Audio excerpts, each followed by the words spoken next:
Guys আমার সামনে যাকে দেখতে পাচ্ছ এটা হচ্ছে একটা নেপালি একটা ইউটিউবার, আর এই ইউটিউবারটা কিছুক্ষণ আগে আমারে মাইরা দেয়।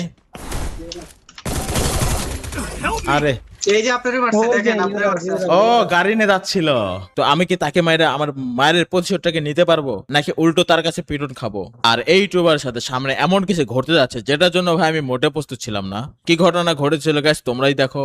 তো পিকেতে আসার পরে ওই ইউটিউবারের সাথে দেখা হয়ে যায়। এই যে দেখছেন ভাই, নক down, ইউরোস নক। শাবাশ। তো গাইস আমি তাকে এখানে মাইরে দিই, আর তাকে একবার মাইরে আমার মনটা ভরে না, তাই মনে মনে চিন্তা করে আরো মারতে হবে, কিন্তু সারা ম্যাচ খুঁজছি আর পাই না গাইস। তো ফাইনালি দ্বিতীয় ম্যাচ স্টার্ট হওয়ার সাথে সাথে সে দ্বিতীয় ম্যাচে পড়ে যায়। আশিক ভাই, এই ওই ইউবরাজ আবার পড়ছে। হ্যাঁ মাইরে দিছি তো এই ইউটিউবারকে আমি আবারও এখানে মেরে দেই, আবার একটু পর তার সাথে আবারও আমার দেখা হয়ে যায়।